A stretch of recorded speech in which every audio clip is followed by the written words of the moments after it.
Before we dive in, don't forget to like, subscribe, and share this video with your friends and family. Also, let me know in the comments where you're watching from and what time it is for you. Thanks. I never thought something as ordinary as grabbing a late-night meal at Wendy's would stick with me for the rest of my life. Back then, I was in my mid-20s, still figuring out who I was, what I wanted to do, and how I wanted my life to unfold. I had just come off a week-long road trip with my best friend, and by the time we rolled back into town, I was exhausted in ways I can't even describe. Let me rewind a little. The road trip had been one of those half-baked ideas that sound amazing over beers but turn into long hours of questionable motels, gas station coffee, and cheap food. My friend back then, his name was Rick, was one of those people who never wanted to spend money if he didn't have to. Don't get me wrong, Rick was fun, a solid friend most of the time, but he had this cheap streak that always rubbed me the wrong way. Me, I was always the cautious one, the guy who'd say things like, "Maybe we should plan ahead," or, "Hey, let's not cut corners on safety." And Rick was always the opposite.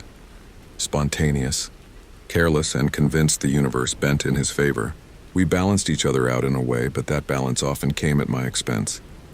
The night it all went down, we'd been driving for over 13 hours. My back felt like it was fused to the car seat. Rick had been sleeping in the passenger seat for half of it, his head lolling against the window, drool pooling at the corner of his mouth.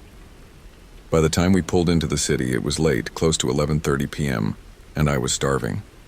Rick, of course, was the first to speak when we hit the city lights. "Man, I'm dying for some fast food," he said, stretching like he hadn't just been passed out for hours. "What do you think, McDonald's? Taco Bell?" I shook my head. Anything but Taco Bell. My stomach can't take it right now. "Let's just find something simple. Maybe Wendy's, they're usually open late." "Wendy's, huh?" Rick grinned. "Yeah, okay, Square Burgers it is." He pulled out his phone and searched. "There's one not too far, like 10 minutes off the highway." At that point, I didn't care where it was. I just wanted food in my stomach and a place to stretch my legs. We followed the GPS into a quieter part of the city. You know the kind of area I mean? Industrial, half-dead streets, flickering streetlights, closed storefronts. Even the air felt different there, heavier somehow. When we pulled into the Wendy's lot, something about it immediately felt off. The building looked older. Not run down exactly, but not well kept either. The big red and yellow sign buzzed with a faint electrical hum, and one of the letters in Wendy's was burnt out, so it looked more like Wendys. The parking lot had maybe 4 other cars scattered around, but the place felt empty. Rick didn't notice, of course. He clapped his hands together and said, "Hell yeah. Food time." Inside it was brightly lit but unnervingly quiet. No background music, no chatter, just the hum of the overhead lights and the faint hiss of the fryer. There was only one cashier at the counter, a pale-looking teenager with dark circles under his eyes. Rick leaned in toward me and whispered, "Kid looks like he hasn't slept in a week." I ignored him and ordered a spicy chicken sandwich, fries and a Coke. Rick got his usual double stack and nuggets. When the cashier handed us the receipt, his eyes lingered on me for just a second too long. His voice cracked when he said, "You guys, eating here? Or taking it to go?" I hesitated. Something in his tone wasn't just customer service small talk. It felt like a warning wrapped in a question. "We'll eat here," Rick said before I could answer. He was already walking toward a booth by the window. I followed reluctantly, carrying the plastic cup to the soda fountain. That's when I noticed it. One of the side doors near the bathrooms had duct tape over the handle, like it wasn't supposed to be used. And the tape looked fresh. We sat down and I tried to shake it off. Just a weird detail, I told myself. Old building, broken lock, nothing more. We were halfway through our meal when the front doors opened. A man walked in. I noticed him right away because of how wrong he looked compared to everything else. Stringy, greasy hair that hung in his face, dirty jeans, a torn jacket that might have once been denim but was now so stained I couldn't tell. He moved slow like he was conserving energy, but his eyes, they darted around fast, scanning everything. Rick, oblivious as usual, kept shoving fries into his mouth. Man, these hit the spot. The stranger didn't go to the counter. He didn't even look at the cashier. Instead, he walked straight toward the far corner of the dining area and sat down at a booth. He didn't have food, didn't have a bag. He just sat there staring at us. I felt it almost immediately, the weight of his stare pressing into me. Rick finally noticed. "What's his deal?" he muttered, keeping his voice low. I tried not to look, but it was impossible. The guy was still staring, not blinking, just watching. "Finish your food," I whispered. Rick chuckled nervously. "What, you scared?" "Not scared. Just something's off. We ate faster after that." I kept glancing at the stranger, hoping he'd lose interest. But he didn't. Every time my eyes met his, it was like he was daring me to look away first. The cashier kept glancing at him too, his nervous energy radiating across the room. When we finished, Rick crumpled up his wrapper and stood. "Bathroom break before we hit the road." "You serious?" I hissed. "Now?" He shrugged.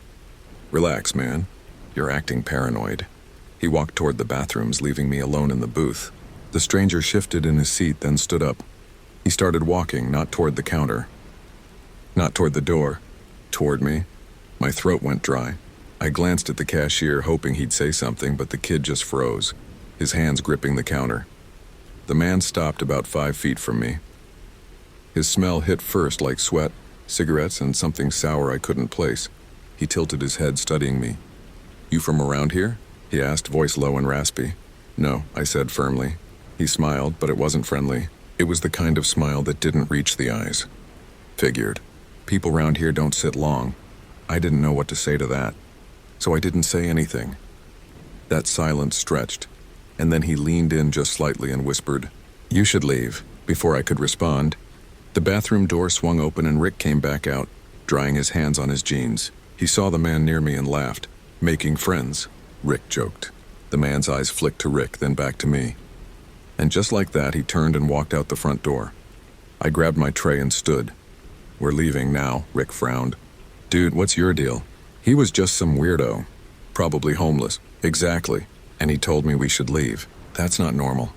Rick rolled his eyes but followed me out. The cashier watched us go, his face pale. I swear I saw his lips form the words, "Be careful." The parking lot felt darker than when we'd pulled in. As we walked to the car, I noticed movement by the far edge of the lot. The stranger, standing by the tree line watching. "Don't look," I muttered. "Just get in the car." Rick, of course, looked. "Oh, come on, man. You're freaking out over nothing." We got in the car and I locked the doors immediately. I started the engine. That's when the man started walking toward us. Slow at first, then faster. "Rick," I said, my voice tight, "buckle up." The man broke into a run, his arms pumping, his hair flying back. He was coming straight for the driver's side. I floored it. The tires squealed, and we shot out of the lot. In the rearview mirror, I saw him chasing for a few steps, then stopping in the middle of the lot, just watching as we drove away. For miles, neither of us spoke. My hands gripped the wheel so tight they hurt. My heart didn't slow down until we hit the highway again. The bright lights of traffic finally replacing the darkness behind us. Rick was the first to break the silence. "Okay," he admitted. "That was messed up." "Messed up?" I snapped. "We could have been attacked back there." Rick nodded, finally looking shaken. "Guess you were right. That guy wasn't normal." We drove through the night after that, too wired to stop. By the time the sun came up, the whole thing felt like a bad dream. But it wasn't. Because sometimes, even now, when I'm driving late at night and pass a Wendy's, I think about that man. The way he watched me. The way he whispered you should leave, and I wonder what would have happened if we hadn't.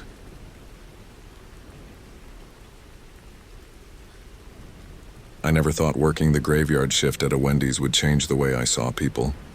When I was 19, I was just looking for extra money to cover rent and maybe have enough left over to keep gas in my car.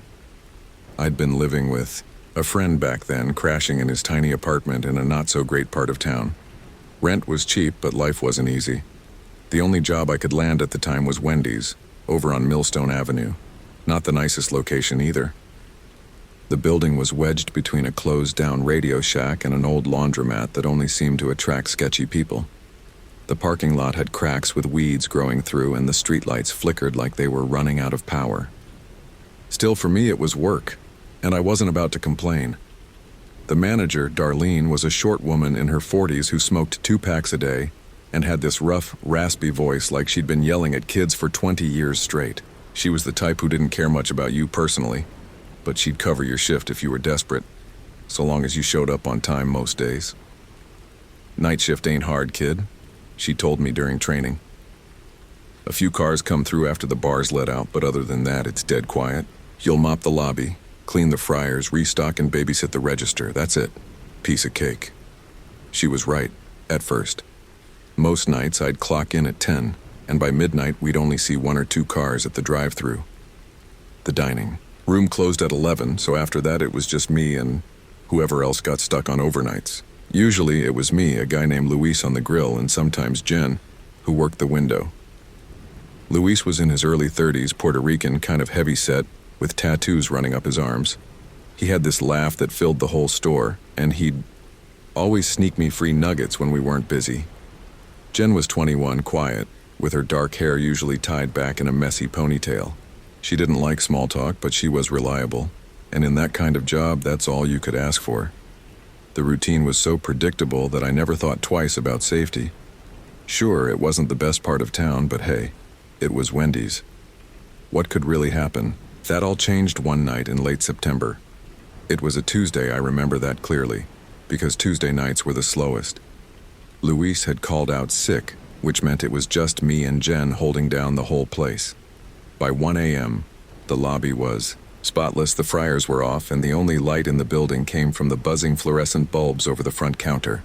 Outside, the street was dead quiet, the kind of silence you only hear in places where everyone either sleeps early or doesn't want to be outside after dark. I was leaning against the counter scrolling through my phone when I heard the bell chime from the front door. I froze. The lobby was locked. Nobody should have been able to walk in after 11. I looked up, and sure enough, the glass door was swinging open. A man stepped inside. Hey, I called out, more annoyed than scared at first. Lobby's closed, man. Drive-through only. The guy didn't respond right away. He just stood there, letting the door slowly shut behind him. He was tall, maybe 6 foot, with messy dark hair and this plain gray hoodie that hung a little too loose on him. His hands were buried deep in the front pocket. Jen peeked her head around from the drive-through window. What the hell? Did you forget to lock it? I did lock it, I muttered. My stomach turned a little as I watched the guy finally move toward the counter. Sorry, sir, I said, trying to sound professional. We're closed inside. If you want something, you'll have to go around the drive-through. The man stopped a few feet from the counter. He had this blank look on his face, like he wasn't really there. Finally, he spoke, and his voice came, out low and uneven. Air conditioner's broken, he said.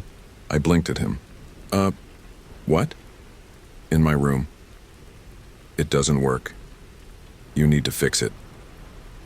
I glanced at Jen, who looked just as confused as me. This is a restaurant, I said slowly. Not a hotel. The man tilted his head like he was processing that. No, he said firmly. It's my room. You need to fix it. Jen whispered. Okay, that's creepy. I forced a laugh, trying not to escalate things. Look, man, you're in the wrong place. This is Wendy's. No rooms here. Just burgers and fries. The guy didn't laugh, he didn't even smile. He just stared at me for a few seconds too long, then said, Show me. That's when I felt the hairs on my neck stand up. Show you... What? I asked. Show me the air conditioner, he said, his voice sharper now, almost angry. Jen called out, Sir, you need to leave. She was trying to sound tough, but I could hear the nervous crack in her voice. The man didn't move.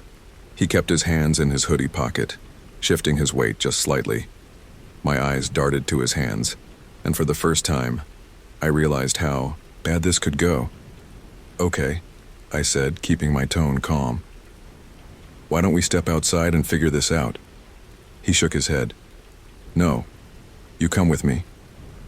That was it. Something in the way he said it. Like it wasn't a request. It was a command sent adrenaline shooting through me.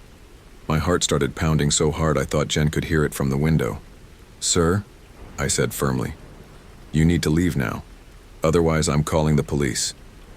For a second, it was just silence. Then he smiled. It was the first expression I'd seen on his face all night, and it was worse than the blank look. His smile didn't reach his eyes. "You're not leaving," he said. The words hit me like ice water. I instinctively backed up, my hand flying to my phone. I dialed 911 without even thinking. Jen gasped and ducked back behind the counter. The man took a step toward me. "Put the phone down," he growled. I put it on speaker and held it out, my voice shaking. "I'm at the Wendys on Millstone Avenue. There's a man inside who won't leave. Please, send someone now." As I said that, the man's whole demeanor changed. He froze, his eyes flicking toward the door. Then, without another word, he turned and bolted. He ran out the door so fast it barely had time to swing open before slamming shut behind him. I stood there frozen, the operator's voice echoing through the speaker. "Sir, are you safe? Stay." "On the line," Jen whispered. Holy shit. What the hell just happened? The cops showed up about 10 minutes later. We gave them the rundown, but by then the man was long gone. They searched the area, even checked the laundromat and the alley, out back, but he disappeared like he'd never been there at all. One officer, a younger guy with tired eyes, asked, "Did he try to hurt you?" "No," I admitted. But he said I wasn't leaving, and he kept his hands in his pocket the whole time. I thought he might have had something, like a weapon. The officer nodded. "You did the right thing calling us. We'll file a report." That was the last I heard about it. They never found him. Darlene was pissed when she heard about it. The next morning, though not at me, at the fact the door hadn't stayed locked. "Damn maintenance never fixes the latch," she muttered while lighting a cigarette. Been telling corporate for months. But for me, that night changed everything. Worked a few more months at Wendy's, but I never felt safe after that. Every time the bell on the door chimed, even during regular hours, my chest tightened. Every customer who lingered too long or stared too hard made me wonder if it was him coming back. And the scariest part? I'll never know what he really wanted. Maybe he was just some mentally unstable guy who wandered into the wrong place. Maybe he was high or drunk, or maybe he had a plan, something worse, that I interrupted when I dialed 911. Whatever it was, I still hear his voice sometimes when I'm alone at night, that low, steady tone, "You're not leaving." I never thought a simple late-night craving for fast food would end up being one of the most terrifying experiences of my life. I've worked night shifts before, I've been in dangerous neighborhoods, and I've had my fair share of strange encounters. But what happened that night inside a Wendy's of all places still makes my stomach turn when I think about it. At the time, I was 24, still figuring my life out. I had just moved to Jacksonville, Florida for a job at a small logistics company. The hours were rough, lots of late nights and early mornings, and I didn't know many people in the area yet. My girlfriend, Lily, lived with me in a small one-bedroom apartment about 15 minutes from the office. Lily and I had been together for almost 3 years by then. She had just started grad school and was under a lot of stress, so we didn't always have the best schedules lined up. She'd stay up late writing papers while I worked weird shifts. A lot of our dates ended up just being us sitting on the couch with takeout, too tired to do much else. Food was one of the small ways we treated ourselves. We both loved late-night runs to places like Waffle House or Wendy's. There was something comforting about greasy fries and a Frosty when the rest of the world was asleep. That night started pretty normal. It was a Saturday in mid-July, hot, sticky air, the kind that makes the whole city feel like it's sweating. I had worked until about 9 p.m., came home and found Lily curled up on the couch, laptop on her knees, tapping away at some paper. "Hey," I said, tossing my bag down. "You eaten yet?" She sighed, pushed her glasses up, and shook her head. "No. I was gonna order something, but then I got sucked into this paper. I'm starving now." "Same," I said. "You want me to cook, or?" She gave me that look, the one that said she wanted something easy, quick, and bad for us. "Wendy's?" she asked. I grinned. "Wendy's. It was almost 11 p.m. when we headed out." We could have just gone through the drive-thru, but Lily wanted to actually sit inside for a change. "I need a break from this laptop. If I sit at home, I'll end up back on it," she explained. So we drove over to the Wendy's off Beach Boulevard. It wasn't in the best part of town, but it wasn't terrible either. One of those stretches with endless fast food joints, pawn shops, and gas stations. The Wendy's itself was a squat brick building with the familiar red signage glowing against the night. Inside, it was nearly empty.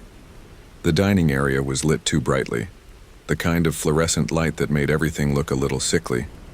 There was a young guy behind the counter, maybe 19, with acne scars and a bored look on his face. A girl around the same age was mopping in the corner, her earbuds dangling from one ear. We ordered our food, got our drinks, and found a booth near the window. Lily was in a good mood, cracking jokes about how this paper was going to kill her before grad school ever did. I remember thinking it was nice to see her laugh, to just relax for once, but it didn't stay nice for long. About 10 minutes into eating, I noticed a man sitting by himself across the dining room.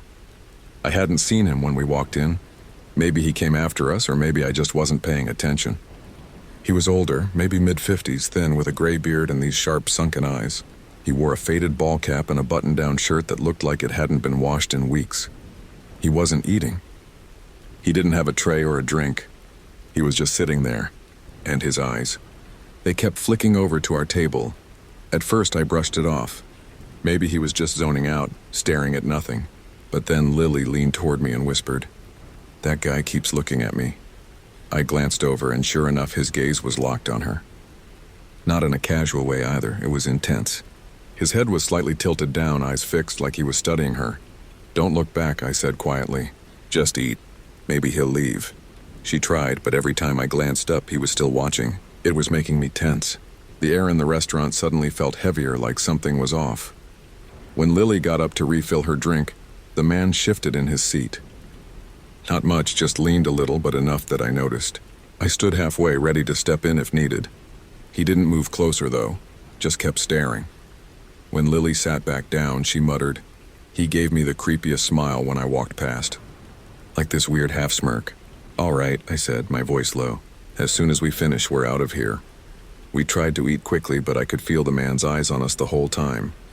The girl mopping didn't seem to notice, and the guy at the counter was busy messing with something in the back. When we got up to leave, the man suddenly stood too. My stomach tightened.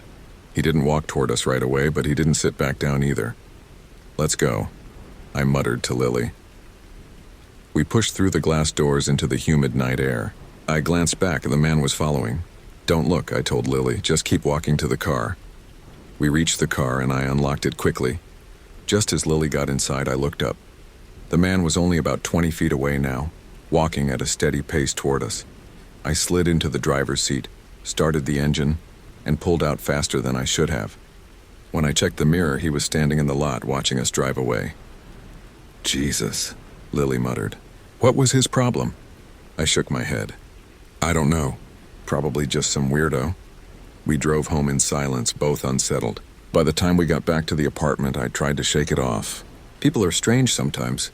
Maybe it was nothing, but it wasn't nothing. The next night, Lily and I were driving back from a movie when she suddenly froze and grabbed my arm. "That's him," she whispered. Sure enough, as we passed a gas station near our complex, I saw him. Same man, same cap, same piercing stare. He was standing by the pumps, not buying gas, just there. "Coincidence," I said, though even I didn't believe it. But over the next 2 days, we kept seeing him. Once near the grocery store, once outside the laundromat we used, always just far enough away that he could pretend it was nothing. Always close enough that we knew it wasn't. Lily grew anxious, barely sleeping, constantly checking out the window. I tried to play it cool, but deep down I was rattled too. On the 4th night, we caved and went back to Wendy's, mostly because Lily didn't want to cook, and I figured the guy would never show his face there again after creeping us out. I was wrong. The restaurant was nearly empty again. We ordered, sat, tried to act normal. Then Lily's face went pale. He was there, sitting in the same corner booth as before, his eyes glued to us. "Enough," I muttered, standing up. "Don't," Lily started, but I was already walking over. I stopped a few feet from his table. "What's your deal, man? Why do you keep following us?" He didn't answer. He just stared, lips twitching like he was fighting a smile. "Hey," I snapped. "I asked you a question." Finally he spoke. His voice was gravelly, low. "She looks just like her." My skin prickled. "What?" He tilted his head toward Lily. "She looks just like her. The girl I lost. Same hair, same eyes, same laugh." I felt a chill crawl down my spine. "You need to leave us alone," I said firmly. "If I see you again, I'm calling the cops." His expression darkened. "She doesn't belong to you." That was it for me. I turned and walked back to Lily. "We're leaving." We dumped our food and rushed out. This time I saw him stand as we left, and this time I saw the glint of something metallic in his hand as he slid it into his pocket. That night was hell. Every sound outside the apartment made us jump. At one point around 2 a.m., Lily swore she heard footsteps outside our door. When I looked through the peephole, I saw nothing. But around 3 a.m., there was a knock. Soft. Deliberate. I froze, staring at the door. The knock came again. Lily clutched my arm, whispering, "Don't open it." I didn't. Whoever it was eventually left. The next day, I reported everything to the police. They took it seriously enough to send a patrol car by the Wendys that night. Around midnight, my phone buzzed. It was the officer. They had found him and the man, loitering near the restaurant again. When they searched him, he had a stun gun and a long serrated knife in his backpack. He was arrested for trespassing and possession of a weapon. The officer told me he had a history of stalking charges in another state. When I told Lily, she broke down crying. We spent the rest of that trip and the weeks after looking over our shoulders, always wondering if he'd somehow come back. Even now, a year later, I can't walk into a Wendy's without feeling my chest tighten. I see that booth in the corner, I see his hollow eyes staring, and I hear his words echo in my head. "She doesn't belong to you." And that's when I realized, people like him don't just go away. They linger in your mind long after the encounter is over.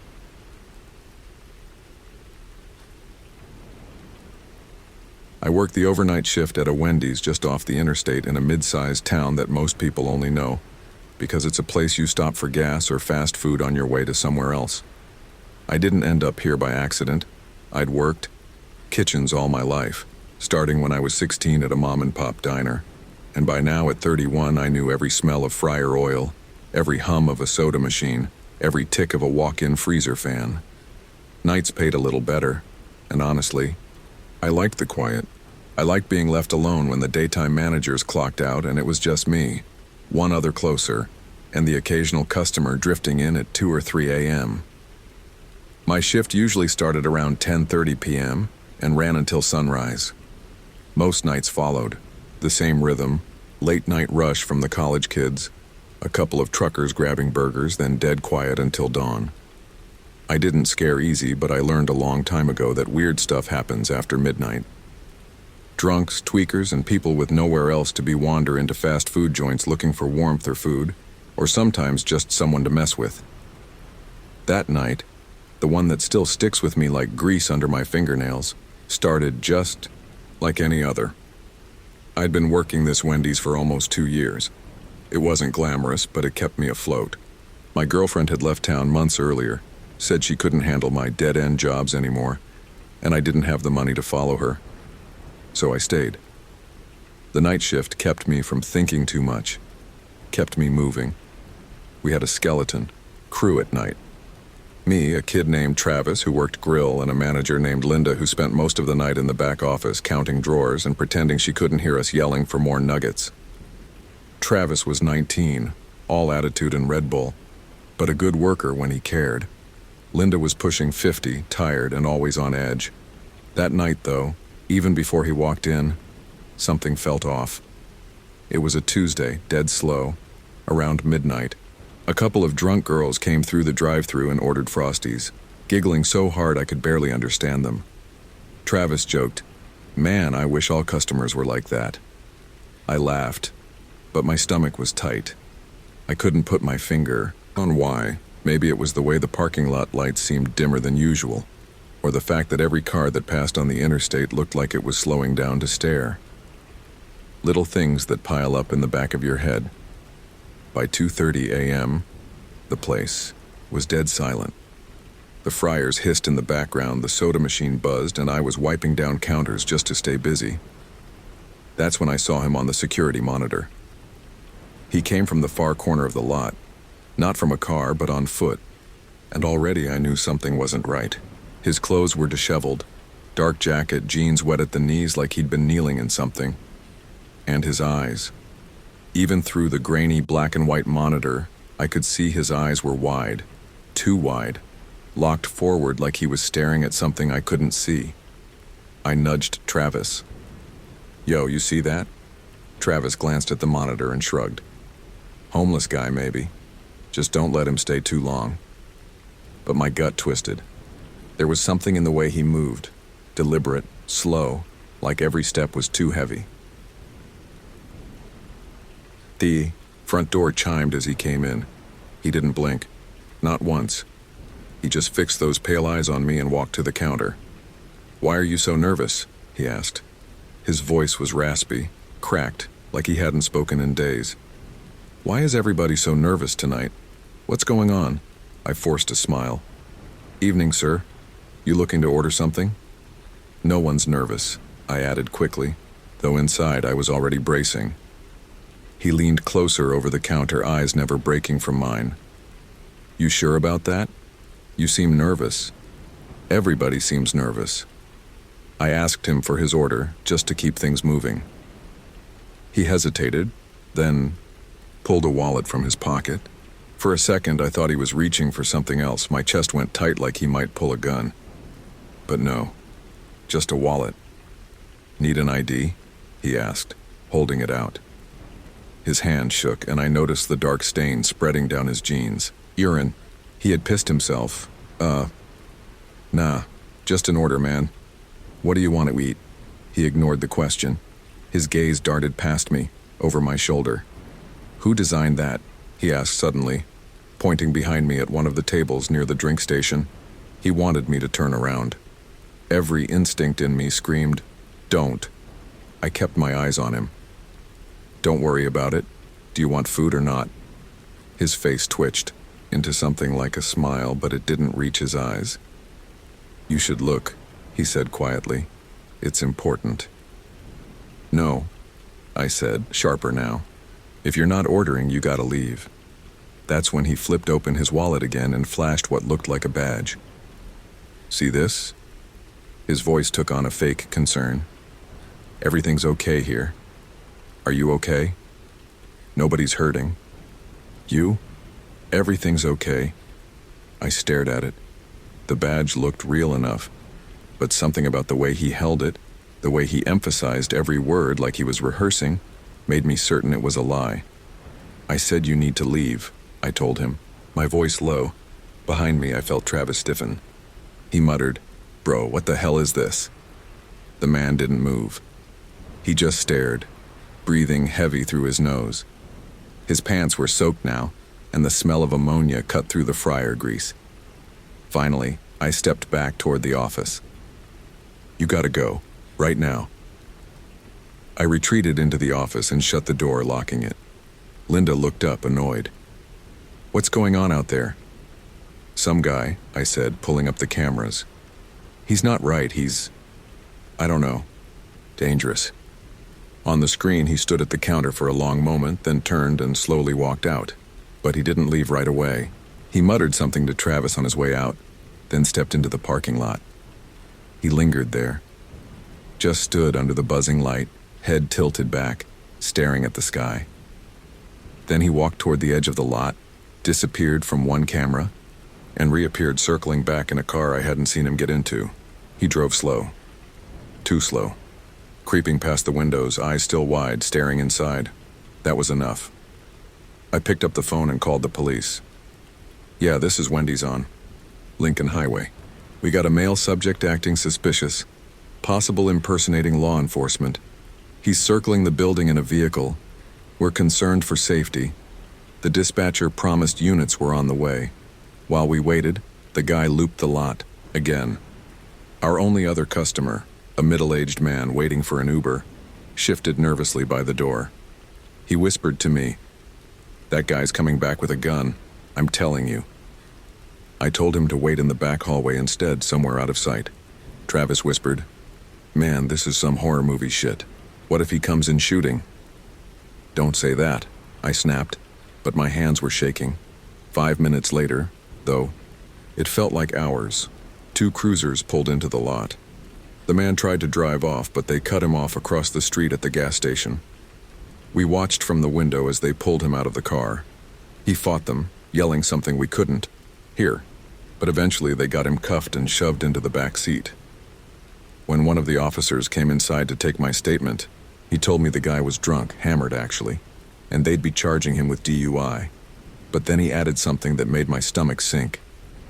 He's actually a retired police chief. Used to run a department 2 towns over. Lost his job.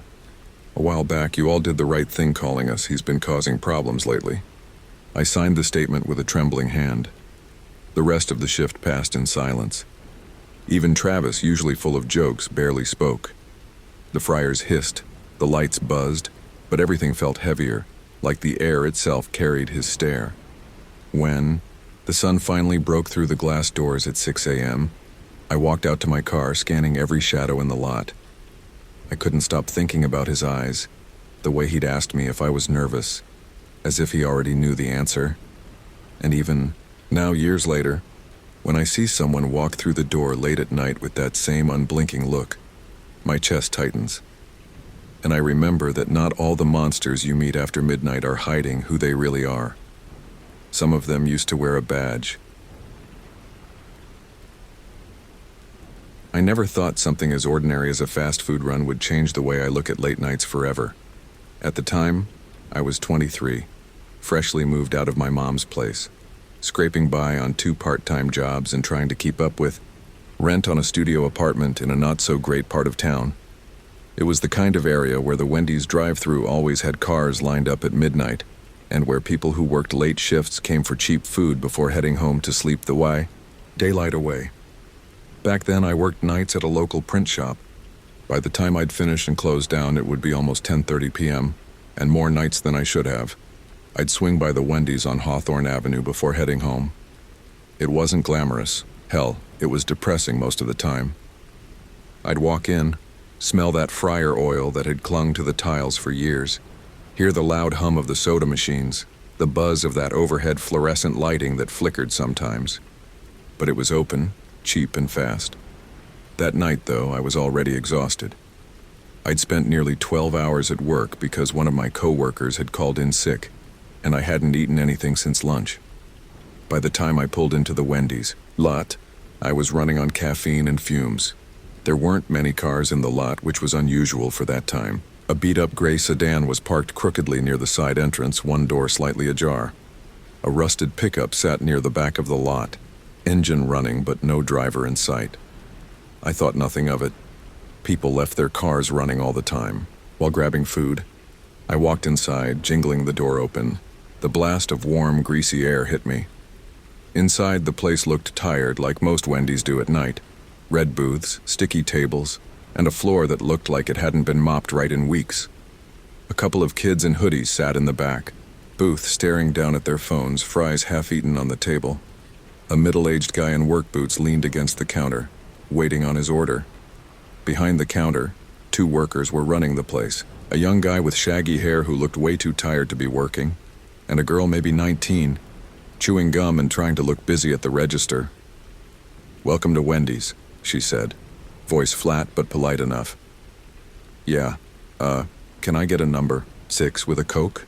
I asked, sliding my card onto the counter.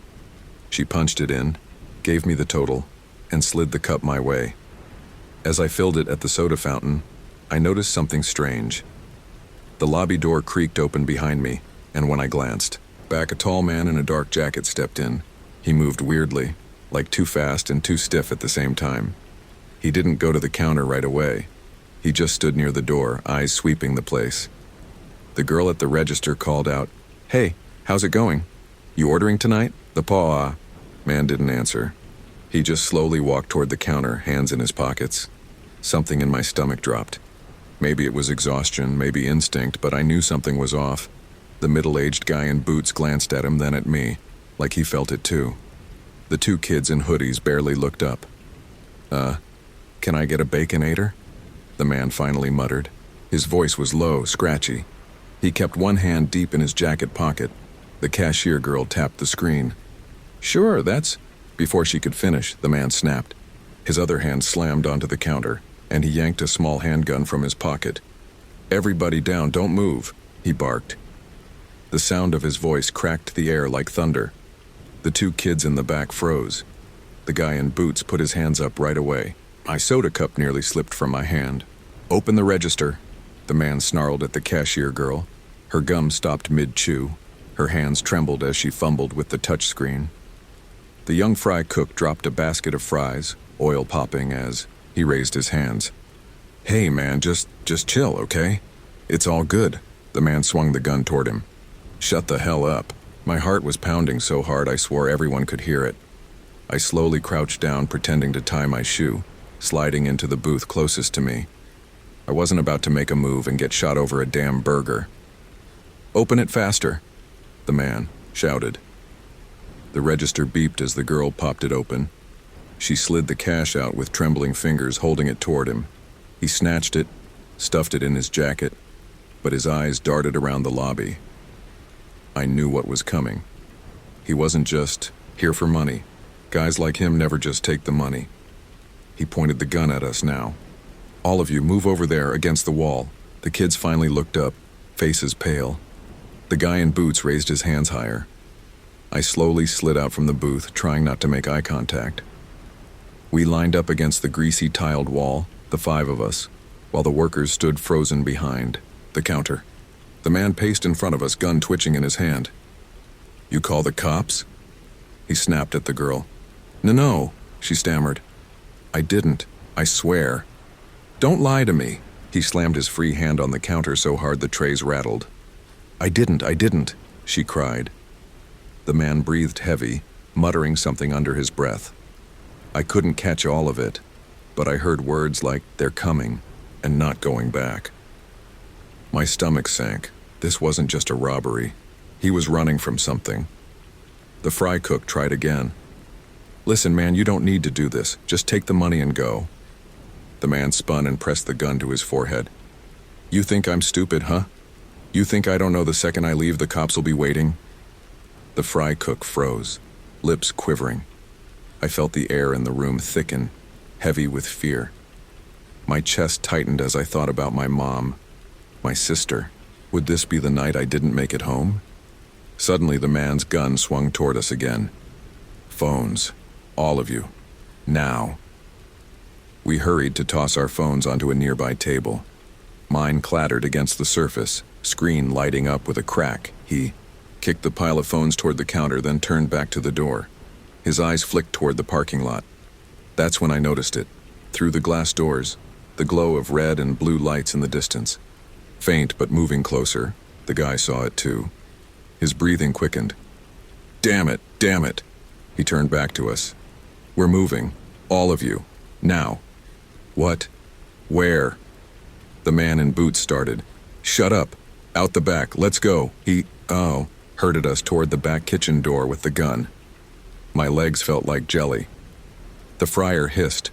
The soda machine hummed, but all I could hear was the pounding of my heart. The workers moved with us, the girl crying softly, the fry cook muttering shit under his breath. We stepped into the back alley behind Wendy's. It was darker than hell, only one flickering light above the dumpsters. The air smelled of grease and trash. The man pushed us forward. "Keep moving." The kids whispered something to each other, but before they could do anything, the sound of sirens split the night. Police cars screeched into the lot out front. The man froze, eyes darting, gun waving wildly. No. Please, just let us go." The cashier girl sobbed.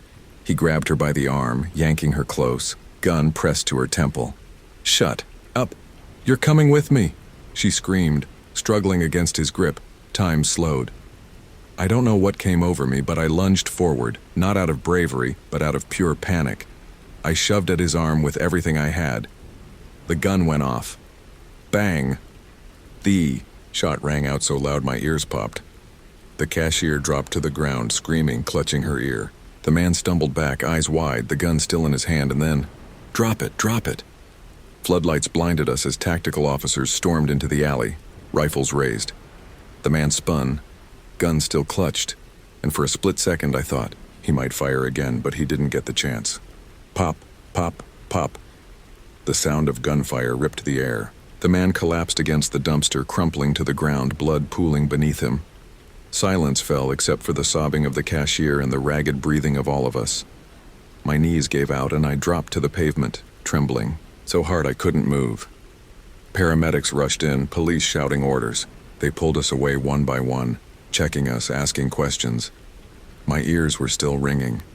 I couldn't even process what had just happened. Hours later, after statements and chaos, I finally got home. My burger sat cold and forgotten in a Wendy's, bag I'd never opened. I stared at it for a long time before finally tossing it in the trash. That night changed something in me. It made me realize how fragile everything is, how a normal late-night food run can turn into a nightmare in seconds. Even now, years later, every time I pass that Wendy's on Hawthorne Avenue, I feel my chest tighten.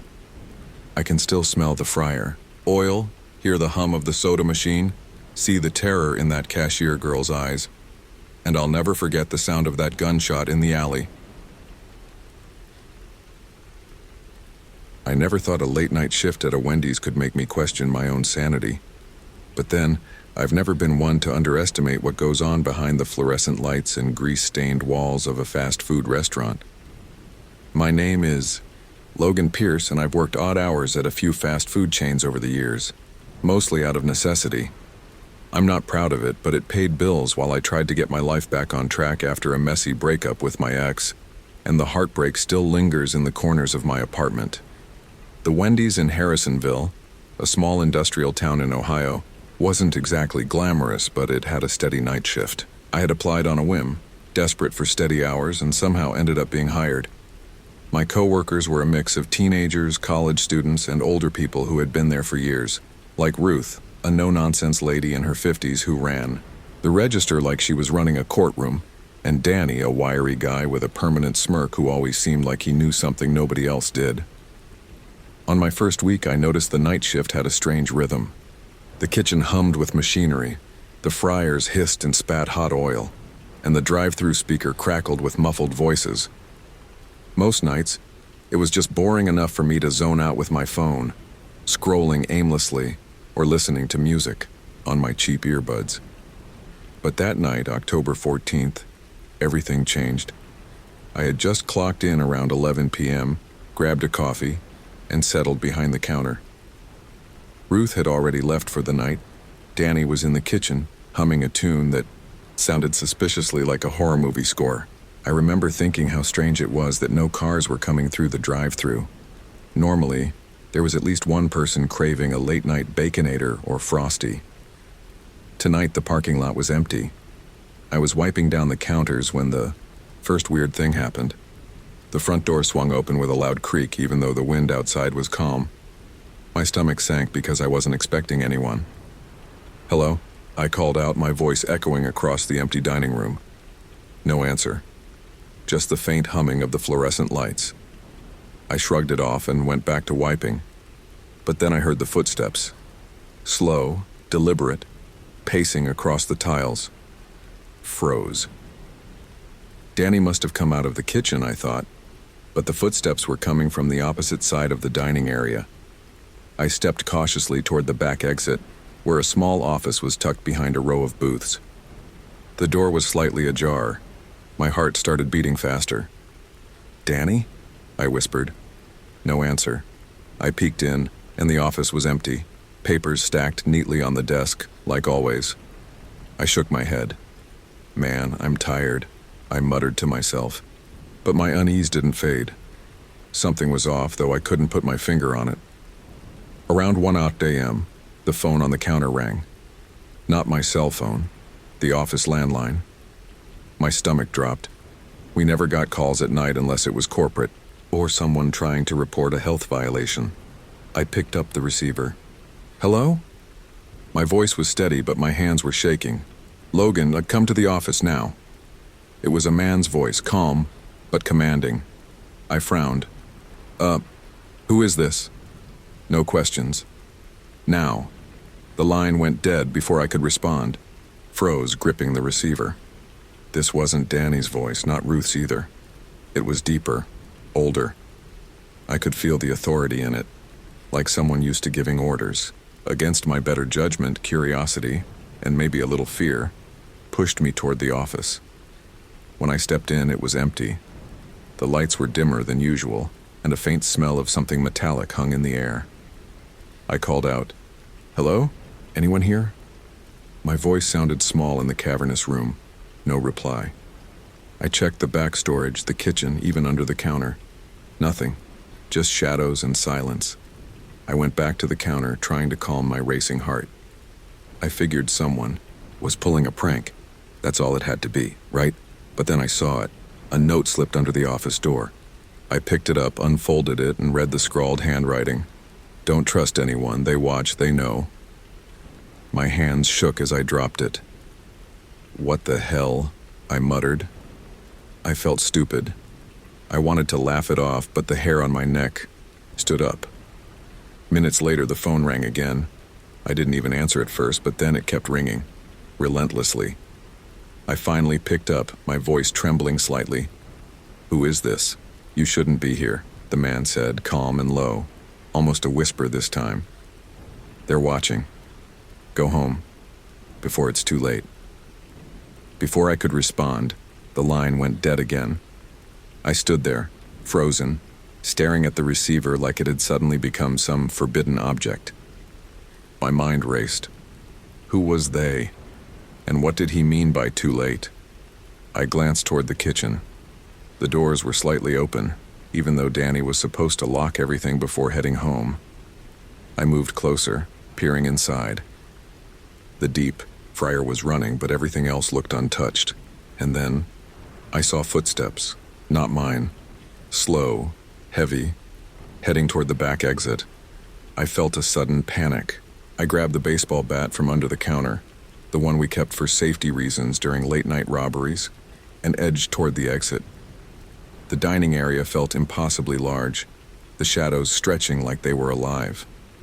I opened the back door expecting to see someone, anyone, but the alley was empty. The dumpsters loomed like silent sentinels, the wind barely stirring. My heart pounded in my chest, and then I saw the car. A black sedan parked at the far end of the lot. The windows were tinted, but I could swear someone was inside just watching. I ducked back inside, slamming the door shut, and locked it. Danny hadn't returned. Ruth was gone. I was alone. That night stretched on like a nightmare. Every creak of the building made me jump. Every shadow looked like a person. Around 3 a.m., I decided to check the security cameras. Maybe it was all paranoia. Maybe I was imagining things. But the footage was worse than anything I could have expected.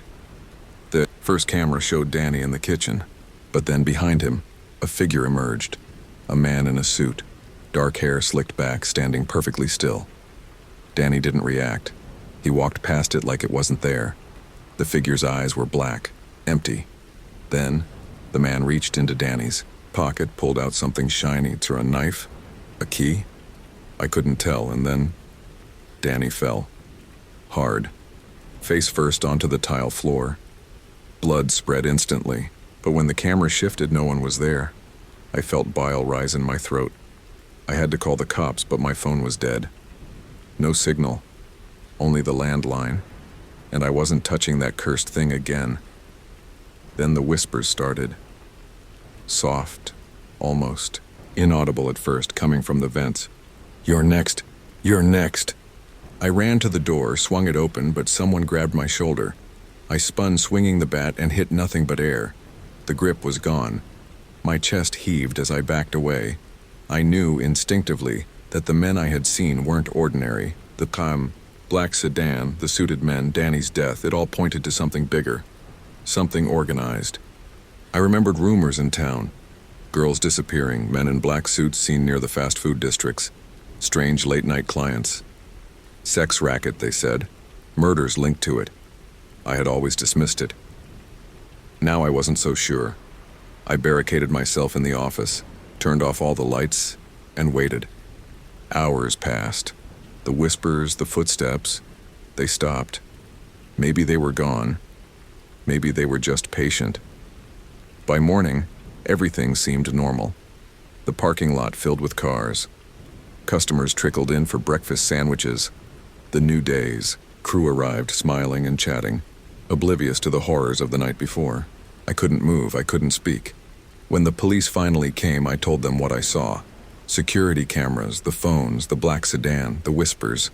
They nodded, took notes, and promised to investigate. But something in their eyes told me they knew. They knew, but they couldn't say. They couldn't touch it. I quit that day. Never went back. Never looked for Danny. Some nights I dream of the fluorescent lights, the hiss of the friars, and the black-suited men standing silently by the windows. And I still wake up, hearing the faint whisper, "You're next." I tell this story, not to scare anyone for fun. I tell it because it happened. I lived it. And if you ever work the night shift at a fast food joint in a small town, beware of the quiet hours. Some things are watching, some things are patient, and some will never leave you alone. Story 4. I never really liked road trips, but for some reason I always ended up on them. Back when I was 24, I lived in Indianapolis and worked as a delivery driver for an auto parts warehouse. It wasn't glamorous, but it paid the bills and gave me some freedom. My buddy from high school, Brian, was the opposite of me. Restless, always chasing the next cheap thrill, always trying to stretch a dollar further than it should go. If I bought a burger, he'd ask for a bite. If I rented a hotel room, he'd push me to split it, even if he had only 20 crumpled bills to his name. So when Brian called me one weekend saying he had the perfect idea for a trip, I should have known better than to agree. He wanted to drive down to Nashville, crash there for a night, and come back the next day. "Quick trip, man, easy, cheap, fun," he said. Cheap. That was the key word with Brian. I wasn't planning on going at first. I had work Monday morning, and the warehouse supervisor hated late arrivals. But Brian was persistent. He said he'd take care of finding us a hotel for the night so I wouldn't have to worry. "Bro, you trust me, right?" he asked over the phone. I sighed.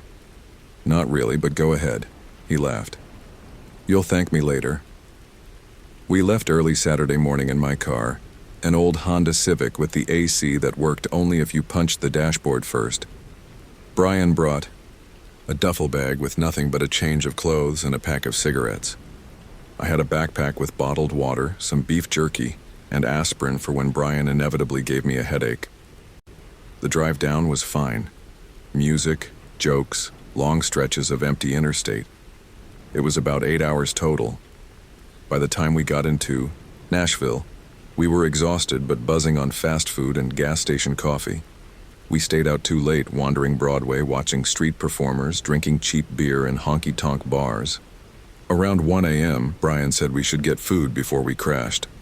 The only thing open close to us was Wendy's. The Wendys was on the edge of town, away from the music and the neon lights. The parking lot was cracked, with weeds pushing up through the asphalt. Only a few dim streetlights worked, casting long shadows across the lot. "I don't know about this one, dude," I said as I pulled into the lot.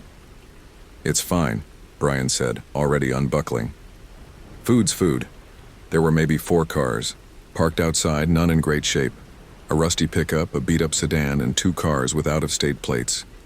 The place looked tired, like no one had cared about it in years. The big Wendy's sign was half lit, the red letters buzzing faintly. When we walked in, the smell hit me first.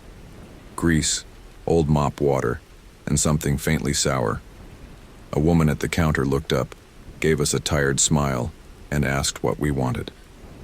Brian ordered a Baconator meal. I got a chicken sandwich and fries.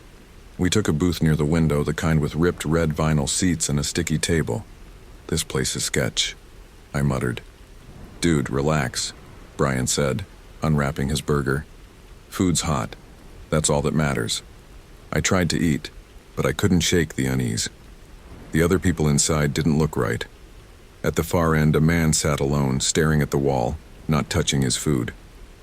His clothes were dirty, and his hair was slick with grease. Near the bathroom door, 2 guys in hoodies whispered back and forth, glancing around the room. A family with 2 kids ate silently, never speaking, never smiling, just chewing slowly, with blank faces. Brian was oblivious. He scarfed down his burger and fries like he hadn't eaten in weeks. "You good?" he asked through a mouthful. "Yeah," I said, though my gut told me otherwise. I went up to refill my drink, and that's when I noticed him. By the napkin dispenser near the soda fountain, a man stood watching me. He had long, stringy hair and hollow cheeks. His eyes were sharp, almost too sharp, like they were cutting through me. "Evenin'," he said, voice raspy. Hey," I replied, filling my cup. "You driving through?" he asked. "Yeah." He smiled, but it didn't reach his eyes. "Not a good place to stop." I froze, cup half full. "What do you mean?" "Just saying." He leaned closer. "People disappear around here." Before I could reply, the soda overflowed, spilling down the side of the machine. I cursed, grabbed napkins, and when I looked back, he was gone. I scanned the room. He wasn't at a table. He wasn't by the counter. He hadn't gone into the bathroom. He'd just vanished. I went back to the booth, rattled. "You look like you saw a ghost." Brian laughed. "Some guy was just, never mind, never." We finished eating, and when I went to throw away the trash, I noticed the front doors. They were locked. I pulled once, twice. Nothing. "Hey, excuse me," I said to the woman behind the counter. "The doors are locked." She looked at me blankly. "They're supposed to be." "What?" "It's 1 a.m, not closing time." "Manager's orders," she said flatly. I turned to Brian. "We need to go." He laughed. "Dude, relax, it's fine." But it wasn't fine. The air in the room felt heavier, like it had weight to it. The fluorescent lights buzzed overhead, flickering slightly. Everyone else in the restaurant seemed wrong. Too still, too quiet. The 2 hoodie guys stood and walked toward the back door, but when they pushed, it didn't open. They shoved harder. Locked. One of them muttered, "What the hell?" The man who'd been staring at the wall slowly turned his head toward them, then toward me. His mouth stretched into a wide, unnatural smile. The family with the kids stopped eating all at once, perfectly in sync, and turned their heads toward us. Brian finally noticed. Bro?" The lights flickered again. From the kitchen, a loud bang echoed like metal trays crashing to the floor. Then silence. The woman at the counter was gone.